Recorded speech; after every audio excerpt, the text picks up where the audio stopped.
There's like a lot of people that romanticize the city because they just like want it to be like Sex in the City.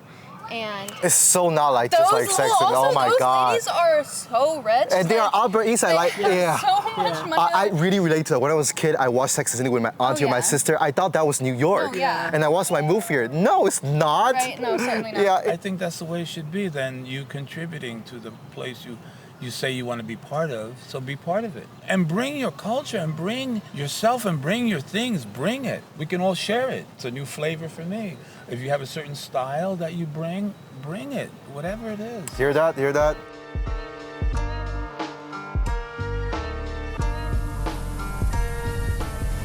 大家好，这里是纽约事晓龙，纽约的奇人异事都由我们来为你揭晓。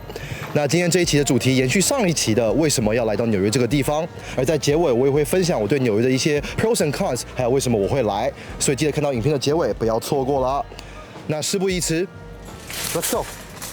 Hi, tell me your name. What do you do? I'm Melanie Michelle, and I'm a tennis teacher. Oh, that's cool. I'm Marco, sister Marco. I'm an artist. Are you guys mother and daughter? Yes, Mom? This is my mother. Okay. Are you guys from here or you guys move here? We're both from South Carolina. She's here visiting. I live in Bushwick. How long have you moved here? 3 years. Are you studying or are you already working here? Working. May I also ask what is your platform of art? Like what kind of media you use? I paint for the most part. I also do fiber arts like crochet stuff. So what makes you want to move to Bushwick from South Carolina? Well, as an artist, there's a lot of opportunities for the arts up here, and Politics? Well, it's Yeah? also just exciting, and I think it's like the highest concentration of cool people in the world. Yeah, and South Carolina is probably the highest concentration of not cool people. I That's not see. true. Okay, okay, all right. See, that's the thing is, I am proud of where I came from. And Politics is very difficult in South Carolina.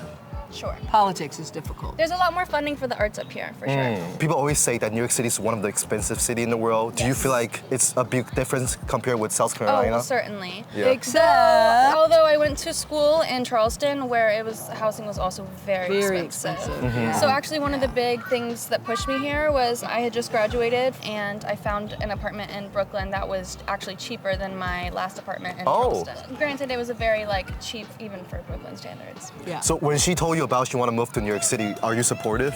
Yes, we are supportive, like not literally because she's not asking us for money, which is always nice. But I no, respect yes. that. Very yes, independent. No, I respect yes, that. we support that. I mean, Capricorn. yeah, I'm a Capricorn too. Yeah, Oh, nice. yeah. Can you guys tell us about the pros and cons back to North Carolina and New York City? South Carolina. Oh, South Carolina, sorry. No, sorry. Okay, Sorry, okay. sorry. The food is better here. Oh my God. Oh yeah? What type of food you like about Oh here? my gosh, anything, the international, the anything, everything tastes better here. Everything. Do you feel like you might want to move here someday as well, or you want to stay?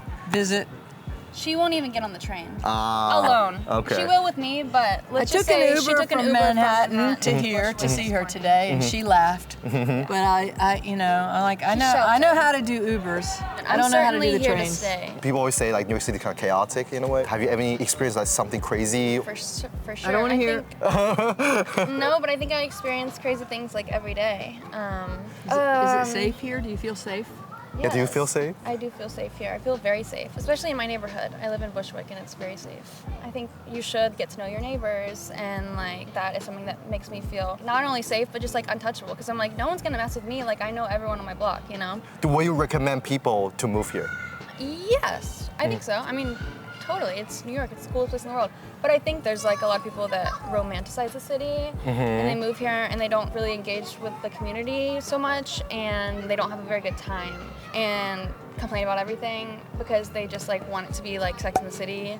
And It's so not like just like sex and oh my those god. ladies are so rich. And they are Upper East Side, like yeah. So much money. I really relate to it. When I was a kid, I watched Sex and the City with my auntie and my yeah. sister. I thought that was New York. Oh, yeah. And I watched my move here. No, it's not. Right? No, certainly not. Yeah, they only portray a specific group of people. Right. And most people are not having that life. Not my tax bracket. But I mean, I guess back in that time period, it was more affordable for sure. Yeah, but most people in the old days, 20, 30 years ago, think of the United States from Hollywood, New York, and then there was the series called Dallas. Yeah. Everybody watched Dallas, and they thought the United States was like Dallas. Not like any of that. Because foreign people, we can only learn from the TV or media. So, but I'm glad that I learned about like New York's really not just like Sex in the City. Yeah. Because I'm not able to live that. Like, although I do like the show. And Carrie Bradshaw was having a rent control apartment. Most people wouldn't get that, you know. We were just talking about that. Because she was asking me, why don't you move to this neighborhood? Well, I was asking why can you not afford to live here, and We're in she was Fort Greene. explaining why you cannot. You afford. cannot. You just Yeah. can't. Unless you win the housing lottery. And back in the Sex City, they don't even come to Brooklyn. They were like, Oh, I no. don't want to Oh, cross no. Brooklyn. I don't go to Brooklyn. No, yeah. But look at Brooklyn now. Yeah, look at yeah. this area. We cannot even afford it as young people, you know. Even we work full time, we still Yeah. cannot. Yeah. Yeah. That's kind of sad, but we still want to stay. You can come Yeah. to South Carolina. You can afford South Carolina. Yeah. You'll hate it. No, I take it back. I do love South Carolina. It's not that I do diverse love compared South with here, right? No. Do we have like an Asian community over there?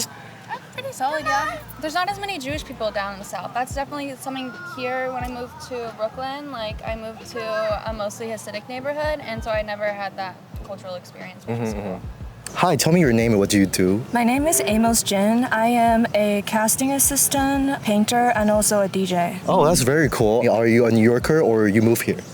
I moved here for school like 6 years ago, but I first went to high school and then I came to New York for college. May I ask where you originally from? I'm from Suzhou, China. Oh, so New York is one of the most expensive city in the world. Why do you decide to move here? Well, I kind of did it on a whim. I was thinking about going to California, but when I was submitting my deposit, the website crashed. So I was like, let me just go somewhere else, and then I just did it on a whim. Like, I see. So it wasn't your first choice, actually. it wasn't, but I never knew how New York was like until I moved here. Do you regret it? No, I love it. I love being here. Like, I would not move away from here. Oh yeah? Like New York is kind of like a chaotic place, right? Do you ever have any crazy or interesting experience? Could be bad, could be good. I've experienced too much crazy things here that it's like hard to think of one. There's like a funny one. This was like when I was like going home on the train, like 3 a.m. And then there was this guy across from me, and it was only me and him on the train. So he took out like a drawing pad and started drawing me, and he was like drawing and erasing and like doing it for a long time, and I was like keeping my composure, letting him draw. But then when he was getting out, I was like, wait, can I see it? And then I took a photo of it, and it was like a stick figure. Oh my god! I thought he's like the TikToker. I think he do like really good sketches. Oh, that's not the guy. Oh, that's funny. So funny. Some of the girls would say that they encounter something kind of dangerous or stalker, crazy people. Have you experienced something like that? Yeah, there's this once, I was like leaving a club, and then it was like Halloween actually. I was crossing the street, and this guy was like, can I kiss you? And I was like, what? Oh, that's the starter? Yeah, and I was like, no. And then he like tried to grab me, and I was like, no. And I just like ran away. So Okay, I okay. just, like, He didn't ran away. try to chase you. No, he didn't chase me, which is good. In generally, do you feel safe here? I feel pretty safe here, honestly, and I just don't take people's bullshit. Like, if anyone bothers me, I'm just like, go away, like. Because we're from East Asia, right? And East Yeah. Asia is so safe. Like most of the time, you don't really feel. 但是很无聊，就是。对对对，这也是我觉得想要搬来纽约最大的一个原因，可能说这边的文化嘛，所以你来这边也是跟像艺术啊。对的，因为 I'm like pretty outgoing. I like to be in a place where a lot of people are there. Like, it's very dense and like. But what about places like Shanghai? So you know, Suzhou is next to Shanghai. It's a 30-minute train from Suzhou to Shanghai. I went there multiple times, but I don't think that it provides me with the kind of like, I want to take risks. In Shanghai, I don't really feel like I'm taking the kind of risk that I want to take. Like what kind of risk? What kind of risk? That's a secret. That's like, Okay, yeah, okay. you know. Yeah. We understand. We understand. Yeah. But would you recommend people to move to New York then? If the city is for you, sure. I have a lot of friends who moved here when they thought they liked it, but they decided they didn't like it because the environment don't suit like the pace of the city. It really requires someone who's ambitious and also like suited in a very dense and like high-paced, people-populated environment. So it's not for everyone, but if you like this kind of lifestyle, this is your place. Yeah. Hi, tell me your name and what do you do? Hi, my name is Ignacio Quiles. I work in menswear. Oh, cool. Okay. Are you a native New Yorker or you moved here? I'm a native New Yorker. People always say New York is one of the most expensive cities in the world. So what makes you want to stay here? I know the city really well. I mean, it's kind of, you know the hustle. You know how to make it. Hustle. 其实从街头文化出来的词，它不是单纯的努力或打拼，而是一种生存方式，就是为了生活，为了梦想，为了让自己出头，什么都愿意去做，去冲，不等机会自己来，那种我一定要把事情搞起来的态度，就是 hustle。 You know where to go and how to just make your dollar extend itself. But yeah, I've lived here all my life, so I know some of the shortcuts, I guess. In any part of your life, have you ever think of moving out to New York City? I live in New England part of the time. I live in Providence, Rhode Island part of the time, so I'm going to be here probably a year, then I go back. But I'm from here. We have a house not too far from here. Okay. So you have been living for New York so long. You must have some crazy stories or experience. Are you willing to share one? Just probably going to the clubs, you know. Yeah, can you elaborate? Like, oh God, there was so many clubs. Yeah, because I feel like nowadays people, there was a Paradise Garage, which is one of the best clubs ever. Larry Levan played the music. He was amazing. I got to see Grace Jones twice there do shows. She was amazing. The place itself was an environment that I'm going to say people were experimenting with things, and it was the kind of place that people went and they would have a great time dancing all night long. And they would go there, the Paradise Garage, or any one of the crazy clubs that were open, you know. The Loft in the park here, they didn't have that many parties here. They didn't do anything here, and everything was happening in Manhattan. Here in Brooklyn, they would have loft parties. So some of the old factories way over on the other side, they would have parties. Is it like a invitation only type of thing? It was kind of invitation only then, because you didn't have the phone. So, you know, you kind of like, I'm going to tell you, you tell him, he tells the people. So it's word of mouth. A lot of word of mouth, and people would do flyers. Yes, They would put flyers out, you know, that was like your Instagram. You just stick a flyer everywhere you thought people would go. But the real cool clubs are all in Manhattan. I mean, the hard clubs. And then you had some underground clubs that were illegal. Like in the East Village, you know, Save the Robot. You ever hear about Save the Robot?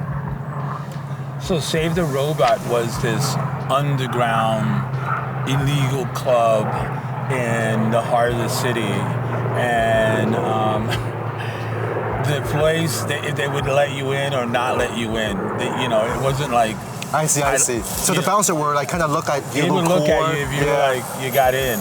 And then when you got in, it was this underground club, one door in, one door out. And you didn't get any glass. Like if you ordered a drink, they gave it to you in paper cups. They didn't want no shit. Oh, really? Or everything was like in a plastic cup or whatever. They give Too afraid of conflict or something? Yeah, because you know, you got the people get crazy after. You got after hours. People are all, you know, sniffing and partying and taking acid and tripping and God knows what else they're doing. You know? But yeah, that was New York. New York had a lot of great nightlife. We used to have a lot of dive bars. I don't know if you know dive bars. Right? Yeah.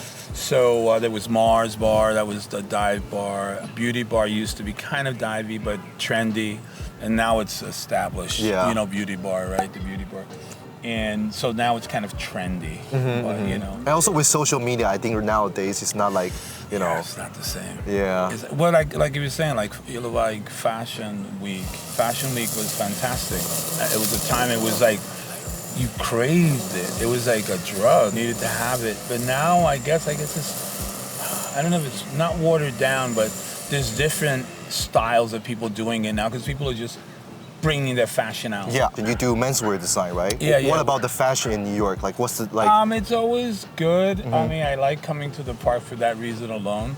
Of the thing that I'm doing, when I see people wearing it, then I go, oh, okay. A lot of people say that New York fashion is not as good as before. Do you agree with that? I do. I haven't gone in a long time. I don't participate as much anymore. I'm sort of just getting back to it, but in a different way. I used to work for a couple of brands in New York, here, and around, American-made brands. So I had a brand myself for a while. Do you want to tell the audience what is your brand? Oh, it's Sartorial Pairings. So that's Sartorial Pairings. We're going to put it over here, here. So I worked as talent, wearing clothes, obviously. and designing pieces. So it's been kind of a full journey. I had a store. We closed it and moved to Providence. A little tragedy in my life. So, were you willing to share about the story? Well, the woman I was with and partner and business partner, she had cancer, and unfortunately, in 2015, she lost her life to cancer. So we had already built this business up really well and started a new location, and then that happened. So it was a lot of work for myself. So I had to basically put everything in storage, and so now I'm back. And this year, I'm using the carriage house in the back of the house that we have. And I'm going to work on my new designs and my new ideas. But it's, it's something I enjoy. I feel the pain. My mom died for cancer as well. Yeah, I feel the pain. Terrible. New York is the activity, the energy, the movement, the way people come in and come and go. For a minute, there was like crowds of people going through here. They were having a wedding up there. Very randomized, always. Always. So your head is turning, as we say in New York. Keep your head on a swivel. Keep your head moving. But you can't help it in New York. You always look around, see so much stuff going on. But here, she's little. She doesn't. Cute dog. She's gonna be 16, 4th of July. A senior citizen here. She's a senior. Yeah. She's the OG. So as a native New Yorker, you have seen these changes. Do you like the changes, or you kind of like the old school way? I don't like the changes. I don't like the politics in New York. I don't like internal politics here because it's a one-party system, basically. It leans one way, and it's always been that way. It's very rare that you get the other side to have a role in the management of the city. I wish they would crack down on the lawlessness, and I think that people want to say, oh, have a good heart, be compassionate. People go, no. If that person's a criminal and that person does something wrong, arrest that person, put him in jail, then you can help him or her or whomever, and help them. Now that you got them, you can help them. If you don't have them, I think we should let them go. No, they did something wrong. They need to be disciplined. Yeah, I heard a lot of robbers, they just get free after. Which is wrong. I mean, no bail and things I'm like, listen, I understand compassion, but you have to either mandate that they stay for a week, get some counseling, something. You can't let them go. Because guess what? They're going to come right back. And it keeps happening, and the story keeps repeating itself. And I mean, I have compassion, but I know this city. You let something go, everybody's going to want to take a piece of it. And I'm sure anywhere in the world is the same way. Let it go. And I'm not saying be iron hand, boom. But if a person commits... No worries. If a person commits a crime, hurting, injuring, robbing someone, taking your personal property, no, we have laws for that. So I'm sorry. That's the only thing I have my complaint with the politics of New York. There's lenient ways, and then you go after other people, but you don't. What's the priority here? Yeah, I totally get that. You say you want to take care of the citizens, well then lock that guy up and put him away. Nothing personal, but it's if I commit a crime, you're gonna want to arrest me and make me go to jail, right? And I'm gonna comply because I broke the law. It's the only thing that makes sense. It's what keeps the society together. One of the issues that I personally have with people come to New York, come to America or whatever, assimilate though. Become part of it, bring something good, that's part of it. Don't ask for anything and just come and just do your thing. You're creative, whatever, just do it, come and do it. We want it, we need it, we like it. Come on, bring it. Yes, we all did that. Yeah. We all did that move from East Asia. Wow. Yeah, because we just love this place so much. Wow. Yeah. So it's worth it in the end. I have a friend in Rhode Island that his parents became citizens. And she was so proud of that and the work. And they said it wasn't easy. They came from Portugal. And now they're doing well, and they came and they worked and they established themselves, and they never asked for anything from anybody or requested anything from anyone. And I think that's the way it should be. Then you contributing to the place you say you want to be part of, so be part of it. Yes, I completely agree. You have to infuse yourself into this culture. Otherwise, why you come here? Yeah, and bring your culture and bring yourself and bring your things. Bring it because we can all share it. If you know how to make whatever a certain thing, then bring it. That's a new flavor for me. If you have a certain style that you bring it, whatever it is. Hear that? So it's just like we're here. The city is always open. The city never really sleeps, as they say. And New York is interesting when I come back each time, and I forget that at 10 o'clock, everyone's not home. When you live up in New England, at 10 o'clock, pretty much everybody's home. I see. If you go out, you just go out for a few hours till 12, maybe 1. Most places close by 2. New York City, there's something always open. You just got to know the right person to tell you, oh no, got to go behind that door over there. Tell him I sent you. Yep. Thank you so much. That was a really good answers. I appreciate you. I appreciate Thank you so much. Yeah. 好，那么现在我来分享我对纽约的一些 pros and cons， 还有为什么我来到这边。那我们先从 cons 开始。第一点就是生活安全的问题。纽约这个地方犯罪率还是蛮高的，而且很多瘾君子在路上，很多疯子，他们常常会入侵你个人的空间，也很多抢劫、看区域，所以这真不是一个很安全的地方。然后警察其实作用性也不高，常常你报了警1-2个小时也不来，或是来了也不帮你处理。我有些朋友被抢被偷去报警，基本上都没有什么下文，甚至有被路人攻击他，去报警也没什么用。所以生活安全这方面，纽约是真的不行。再讲到医疗保险，像在台湾医保是公家机关的，但在美国医保是私营的，就是你能想象这个事情吗？医疗这个东西不是政府在运营，是私营的，所以其实很多人是没有医疗保险的。那就算有，也很贵。像如果你没有医疗保险你叫个救护车要$3000，你敢信？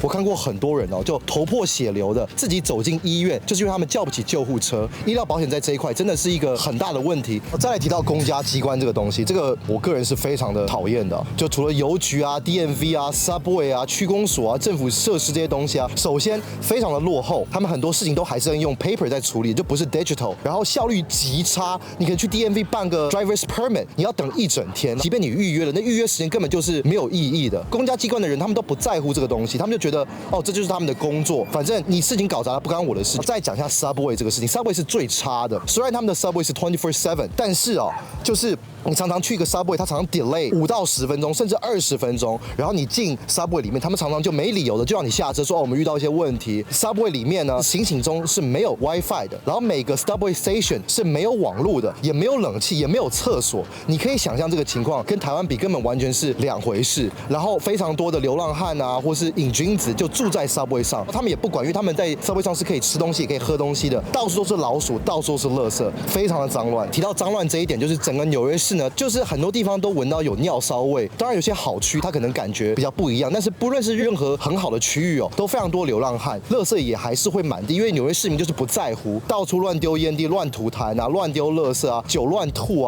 各种这种行为。而纽约人遇到这些事情，也都就一个心已死、眼神死的这个感觉，觉得就是这个样子。那 cons 的最后一点，我们来听到昂贵生活这个部分大家都知道纽约是世界数一数二昂贵的城市，那很多人也会说那纽约的薪资也比较高，确实收入是比较高，但是跟消费水平是完全没有办法去平衡的。我举个例子给大家听如果你是一个麦当劳的正职员工，一个礼拜工作40个小时，你一个月的收入大概约在$2500至$2800左右。但是如果你想要在曼哈顿租一个 studio apartment， 或甚至 Brooklyn 一些比较好的区域租个 studio apartment， 一个月至少要$2000至$3000左右，所以你根本就没有办法自己住，你可能要跟别人去 share， 要有 roommate， 你才有办法去分担这个生活。然后收入的税也非常的高，美国是鼓励你去多去消费去抵税，但如果你没有消费很多的东西的话，你的税就会非常的昂贵。然后如果你去餐馆吃饭，还得加上 20% 这个强制的小费，所以你去一个餐厅消费$100好了，你加上税加上小费就要$130。纽约这个昂贵程度是真的难以去负荷的。那再来到 pros 的部分，那对我而言有3大点